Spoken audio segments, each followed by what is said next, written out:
Bear call spread. So bear call spread काफ़ी कुछ similar है कॉल सेल करने से, बट इनमें कुछ छोटा सा फ़र्क है।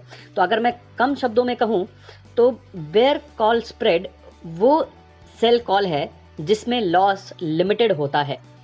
तो इस स्ट्रैटेजी में आपका जो मार्केट व्यू रहता है वो माइल्डली बेरिश रहता है, माने आप साइडवेज से एक छोटे डाउन मूव के लिए इस स्ट्रैटेजी को ट्रेड करते हैं।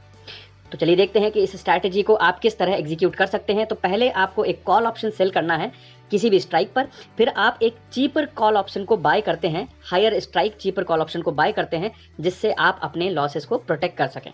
तो यूजुअली जो ऑप्शन सेल किया जाता है कॉल ऑप्शन वो एटीएम होता है और जो कॉल ऑप्शन बाय किया जाता है वो ओटीएम होता है, परंतु इसमें आप आईटीएम्स का भी उपयोग कर सकते हैं। तो इस स्ट्रैटेजी में आपको प्रीमियम मिलता है, इसलिए इसे एक क्रेडिट स्ट्रैटेजी भी कहा जाता है। और इस स्ट्रैटेजी में आपको मार्जिन की ज़रूरत पड़ती है, परंतु जो मार्जिन है वो काफ़ी कम रहता है अगर हम उसे नेकेड ऑप्शन सेल से कंपेयर करें, क्योंकि आपकी यहाँ पर पोजीशंस हेज्ड रहती हैं।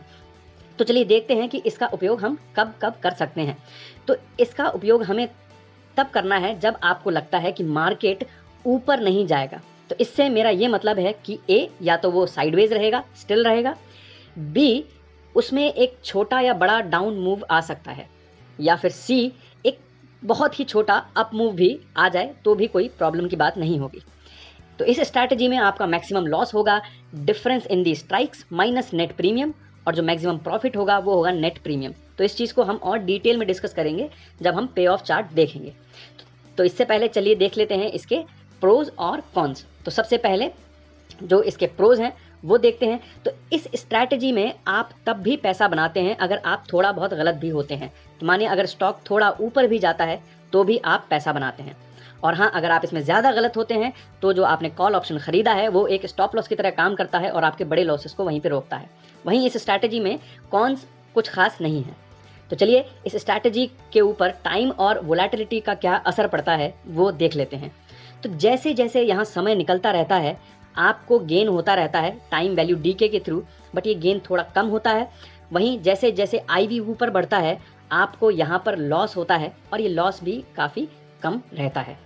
तो चलिए इस स्ट्रैटेजी का पे ऑफ डायग्राम देख लिया जाए। तो जैसे ही आप किसी भी स्ट्राइक पर एक कॉल ऑप्शन को सेल करते हैं, मान लीजिए S2 स्ट्राइक पर आपने कॉल ऑप्शन सेल किया, उसके लिए आपको एक प्रीमियम मिलता है, और फिर आप एक higher strike let's say S1 पर एक कॉल ऑप्शन बाय करते हैं जिसके लिए आपको प्रीमियम देना पड़ता है।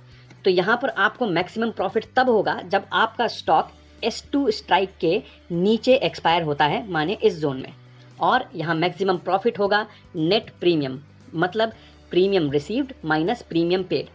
और इस स्ट्रैटेजी में आपको मैक्सिमम लॉस तब होगा जब आपका स्टॉक S1 स्ट्राइक के ऊपर एक्सपायर होता है। तो इस स्थिति में आपको मैक्सिमम लॉस होगा आपकी स्ट्राइक के बीच का डिफरेंस माइनस नेट प्रीमियम। तो अगर आपकी स्ट्राइक्स फॉर एग्जांपल मान लीजिए 15,000 और 14,500 हैं, तो स्ट्राइक का डिफरेंस होगा 500 माइनस नेट प्रीमियम, वो आपका मैक्सिमम लॉस होगा। अगर आपका स्टॉक ब्रेक इवन से ऊपर एक्सपायर करता है तो आपको कुछ लॉस होगा, और अगर आपका स्टॉक ब्रेक इवन से नीचे एक्सपायर करता है तो आपको कुछ प्रॉफिट होगा यहाँ पर। तो चलिए देखते हैं कि इस स्ट्रैटेजी को आप सेंसिबल स्ट्रैटेजी बिल्डर पर किस तरह बना सकते हैं। तो जैसे ही आप स्ट्रैटेजी बिल्डर पर क्लिक करते हैं आप जाते हैं रेडीमेड स्ट्रैटेजी सेक्शन में। यहाँ पर बेयरिश सेक्शन में आपको बेयर कॉल स्प्रेड स्ट्रैटेजी दिखती है। तो जैसे ही आप बेयर कॉल स्प्रेड पर क्लिक करते हैं स्ट्रैटेजी ऊपर लोड हो जाती है, और यहाँ से आप अपनी स्ट्राइक्स को चेंज कर सकते हैं और यहाँ से आप अपनी एक्सपायरीज को चेंज कर सकते हैं। तो ये वो पे ऑफ डायग्राम है जो हमने अभी देखा था। तो यहाँ पर जो ब्राउन लाइन है वो आपको बता रही है कि आपका एक्सपायरी वाले दिन कितना प्रॉफिट या लॉस होगा, वहीं ब्लू लाइन आपको बता रही है कि आपकी चूज़ करी हुई टारगेट डेट वाले दिन आपको कितना प्रॉफिट या लॉस होगा। यहाँ से आप अपना टारगेट डेट और टारगेट टाइम चूज़ कर सकते हैं।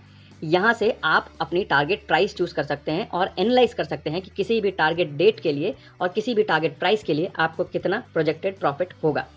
साथ ही साथ आपको दूसरा डेटा मिलता है, जैसे मैक्स प्रॉफिट क्या होगा, मैक्स लॉस क्या होगा, ब्रेक इवन क्या होगा, प्रोबेबिलिटी ऑफ प्रॉफिट क्या होगी। यहाँ पर आपको इस स्ट्रैटेजी को ट्रेड करने के लिए कितना फंड और मार्जिन की ज़रूरत होगी। तो दोस्तों ये है बेयर कॉल स्प्रेड का एक समरी चार्ट।